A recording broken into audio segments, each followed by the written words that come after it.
I don't know why I keep doing this to myself. Maybe it's the thrill. Maybe it's something darker. Or maybe I just haven't learned my lesson. If you've seen my Queen Mary video, yeah, that was me alone in room B340. You already know how that one went. Alone, terrified, running for my life from something I still can't fully explain. And yet, here I am, again. Except this time, I brought backup. When my friend Kyle asked me about doing another investigation, I was honest. Man, you have no idea what you're signing up for.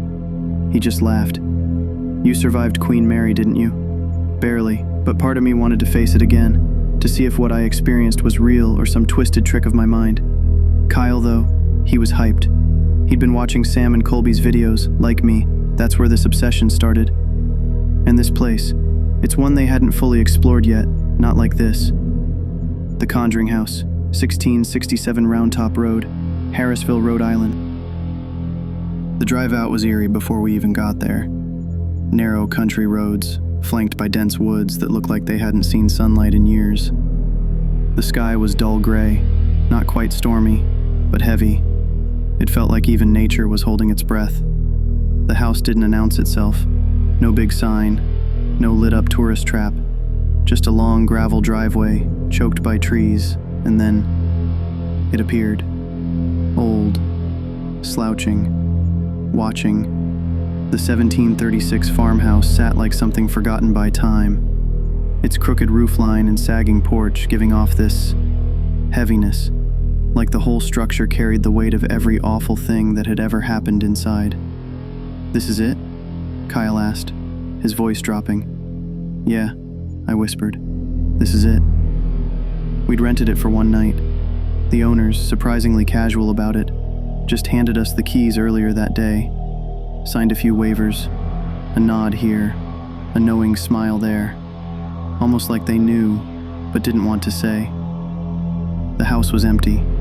No guides, no staff, just us, and whatever else might still be here. We stepped inside. The air changed immediately, cooler than outside, almost damp, like the walls were exhaling.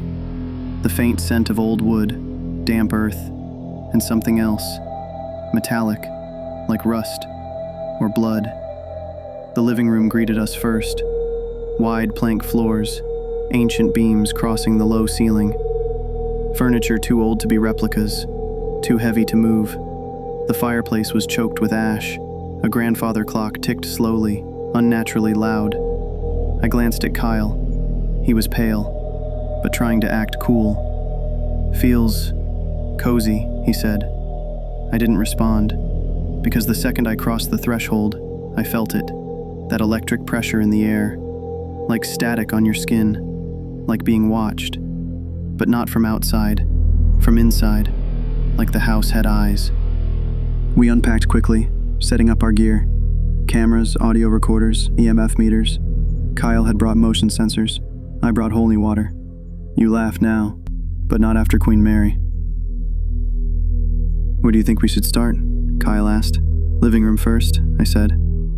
We stay together. That was my rule now. Always stay together. We started filming around dusk. The light slipping through the grimy windows turned everything yellow and sickly. Shadows stretched unnaturally long, the house groaning as the temperature dropped. For the first hour, nothing. Some creaks, a few unexplained knocks, the usual stuff, until the living room got cold. Really cold. I watched my breath fog out in front of me, hanging there longer than it should have. Kyle noticed it too. "Dude, what the hell?" He checked his thermometer. 49 degrees. No drafts. The EMF reader started spiking. From nothing to full red, the living room grew so quiet my own heartbeat sounded like a drum. Then the grandfather clock, which hadn't made a sound beyond ticking, suddenly let out one long, sharp chime. Neither of us moved. Neither of us breathed. It wasn't the hour. It wasn't even close. Just one solitary note. Then came the faint sound. From upstairs, a soft shuffle. Like bare feet on old wood. Slow, deliberate.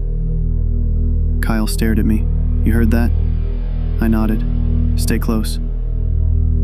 The upstairs had always been part of the stories. The Perron family claimed to see shadow figures up there, hear disembodied voices, feel hands tugging at them in their sleep.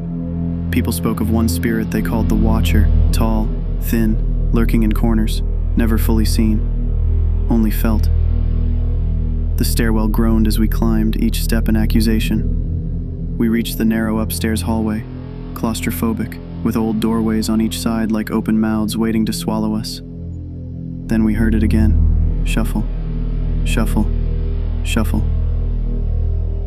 At the far end of the hall, just before it turned, one door creaked open a few inches, slowly, like someone was gently pushing it from inside. Neither of us spoke, neither of us moved. And then, from inside that room, a faint, hollow voice. Not loud, not clear, but words. Don't, stay. Kyle grabbed my arm, squeezing harder than I think he realized. What do we do? He whispered. I fought the rising urge to bolt, set the cameras up, keep filming, and whatever happens, we don't separate. I already knew. This was only the beginning. The room at the end of the hall kept that door cracked open like a trap. Kyle and I stood there, frozen for what felt like hours. The only sounds were the creaking of the house as it settled under some invisible weight, and the faint wind brushing against the thin, rattling windows. Finally, Kyle exhaled. I don't want to go in there, man. Neither do I admitted. But we have to. Because if we didn't face it now, the house would control us. We crept toward the door. Every instinct in my body screamed to turn around and run. But we were here for this. This was why people rented this house overnight. To stare into the thing everyone else was too scared to face. I pushed the door open slowly. The bedroom was ice cold. The old wooden floor was warped and darkened, as though something wet had leaked from the walls decades ago and never fully dried. Kyle's flashlight beam caught the far corner. Nothing. But the air was thick. Heavy. Then, thump. Something shifted behind us. We spun around instantly, but the hallway behind us was empty. At least, visibly. The EMF reader went insane, fluctuating wildly, beeping like a panicked heartbeat. And then, we both felt it. A wave of cold air, but not like normal cold. This was wet, damp, breathing, like whatever it was had moved past us. Kyle's voice broke. Do you feel that? I nodded. It's moving. We regrouped downstairs. The house was alive now. The energy shifted, more alert, like it knew we were here to challenge it. That's when Kyle said it. We have to check the basement. My stomach tightened instantly. Every story I'd ever heard about this house circled back to that basement. They said that's where the worst of it resided. Shadow figures, growling voices, poltergeist activity. And something older, angrier, possibly demonic. Some called it the thing in the dirt. A presence that lived below the foundation itself, feeding, waiting. I looked at Kyle. You sure? He swallowed hard. We didn't come here to film the easy stuff. The basement door resisted at first, like it hadn't been opened in a long time. The old latch creaked and groaned as I forced it open. The stairwell was steep, narrow, built before anyone thought about safety codes. Each wooden step sagged under our weight. The basement swallowed the light almost completely. Even with our strongest flashlights, the far corners remained hidden under a shroud of blackness. The air down here was thick and sour, earthy, like soil and rot. I turned on the thermal camera. Nothing registered. But the air felt wrong, too still, like we were being studied from every direction. We set up the motion sensors around the perimeter. Kyle placed one near an old rusted oil tank in the corner. I placed another near the stone wall where the old well was rumored to sit behind the foundation. Suddenly, a faint vibration ran through the floorboards beneath us. Kyle froze. Did you feel that? Before I could answer, click, click, click, click, every motion sensor lit up, all at once. Something was moving, but we couldn't see it. The temperature plummeted again. Then came the sound. Low at first, almost a moan. A wet gurgling, rising from deep in the ground, like something massive shifting just beneath our feet. The EMF reader exploded in my hand, its lights flaring red. "Something's down here with us," Kyle whispered. I nodded, barely able to breathe. And then, a voice. Low, male, right behind us. Guttural. "Down here." We whipped around, but saw nothing. Kyle's flashlight flickered violently. My own camera's screen glitched, fracturing into brief static. Then, a crash. The old oil tank slammed violently into the wall, as if shoved by an enormous invisible force. Metal shrieked against stone.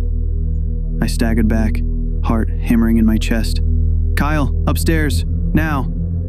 We sprinted up the stairs, the basement growling behind us like something was angry we got away. Back in the living room, we tried to regroup, panting, sweat pouring off both of us, despite the freezing air. "What the hell was that?" Kyle whispered, eyes wide, still shaking. I couldn't even answer, because as we stood there, trying to process it, the house answered for me. The old wooden rocking chair in the corner, the one neither of us had touched all night, slowly started to rock. Back and forth, back and forth. And then, it stopped. The EMF meter in my hand died completely. The batteries, full just moments ago, drained in an instant. The house was no longer simply haunted. It was awake, and it was hungry. We barely slept. The house didn't give us that option. Every creak of the floorboards, every faint knock inside the walls. It was like the very timbers of this place were breathing, pulsing in rhythm with something old that had long claimed ownership here. At around 3:07 a.m., Kyle jolted upright on the couch. "Did you hear that?" His voice was low, urgent, like someone trying not to wake whatever lurked nearby. I sat up, heart instantly thudding. Then I heard it too. Scrape, drag, scrape. From upstairs, heavy, slow, like furniture being moved, or something dragging itself along the floorboards. The air shifted again. That pressure, like the basement had followed us up. Neither of us spoke, but we both knew. It was upstairs now. Kyle grabbed the camera. I checked the batteries. Dead again. The house drained everything we brought. We crept up the stairs, flashlights cutting narrow tunnels through the heavy black. The upstairs hallway looked wrong somehow, as if the dimensions had subtly shifted. The walls seemed to breathe. The old wallpaper rippled as though wind moved behind it. We reached the master bedroom at the end of the hall. That's when Kyle whispered, "There's someone in there." The door wasn't fully closed. We pushed it open. The room smelled different, stronger, moldy, damp. The temperature dropped sharply, and for a second my vision blurred, like vertigo, but darker, like falling inward. And in the far corner, the figure, not fully visible, more a mass of dark mist, humanoid in shape, but shifting like it was underwater. Its head slowly tilted toward us, and then it moved. The shape slid along the wall unnaturally, gliding rather than walking. No sound of footsteps, no weight to it. Kyle's breathing grew sharp. "Dude, we need to go." I couldn't move. The thing stopped directly beside the antique vanity mirror, and as it did, its reflection didn't match. In the mirror, its face was visible, but it was wrong, gaunt, sunken eyes like black holes, skin pale, stretched unnaturally tight over its skull, the mouth too wide, torn into a grin not made by muscles, but by something forcing it to stretch, and it was smiling at us. Suddenly, the door behind us slammed shut on its own, hard. Kyle yanked the handle, locked. The pressure in the room grew unbearable. My ears popped like we were underwater. That's when the voice filled the room again, but this time it came from inside both our heads. "Stay." Kyle dropped to his knees, clutching his skull. His whole body trembled violently, almost convulsing. I grabbed him. "Fight it! Stay with me, man!" He gasped for air. His pupils dilated unnaturally wide. "Stay," the voice whispered again, almost loving this time. I don't know how, but I forced myself toward the door, pulling Kyle by his shirt. The lock finally gave way, as if releasing us only when it wanted to. We stumbled back downstairs, hearts racing. Kyle collapsed onto the couch, drenched in sweat, his face pale, lips trembling. And then, for a moment, his eyes weren't his. They glazed over, completely blackened. Not fully possessed, but close. He whispered in a voice that was not his own. It feeds on us when we're afraid. The house had made its intentions clear now. It wasn't just showing itself. It wanted us to stay, forever. At that moment, I flashed back to my previous investigation, back to the Queen Mary, the lonely hours I'd spent in room B340, staring into that damp mirror where something else had been watching me. Back then, I had barely escaped. Now I realized something horrifying. These hauntings felt connected, different places, different histories, but the same hunger. The house fell quiet again, but only on the surface. The eye of the storm. The real nightmare hadn't even started yet. We made a stupid decision. We stayed. We should have packed up, sprinted to the car, and never looked back. But there was this pull. The house wanted us there. It felt unfinished. And after everything I'd seen at the Queen Mary, part of me needed answers. Kyle wasn't himself. He sat on the couch staring into space, his breathing shallow, skin pale. His body was here, but something else was tugging at him from the other side. The storm outside had picked up. Rain slammed against the old wooden siding, and flashes of lightning lit up the warped windows. The whole house shook under the weight of the wind, as if nature itself was trying to tear it down. Then came the knocking. Soft at first. Knock. Knock. Knock. From inside the walls, the knocks traveled, like something crawling through the hollow beams behind the plaster. It circled us. Closer. Closer. Each knock syncing with my heartbeat until they were one and the same. Kyle flinched, his head jerked sharply toward the basement door. "He wants me down there." His voice was thin, almost childlike. I grabbed his shoulder. "No, man. We're done. We ride this out upstairs, together." But his eyes, God, his eyes, they weren't fully his anymore. It's already inside me. At 3:33 a.m., the witching hour, the lights flickered and died. Darkness swallowed the house whole. And then came the smell. Rotten meat mixed with something older, wetter, like decayed wood at the bottom of a stagnant well. A rank, suffocating stench that coated my tongue. The air shifted again, heavy, dense, like something enormous was standing right behind me. I turned, slowly. Nothing, but I felt it, breathing, right there, inches from my neck. Kyle suddenly stood, stiff and unnatural, head cocked at an impossible angle. His voice came out in a low, guttural rasp, not his own. "You brought him to me." The voice wasn't addressing me. It was addressing whatever else had taken root inside him. And then, from the corner of my eye, I saw it, at the top of the staircase, barely illuminated by the distant flashes of lightning through the warped windows.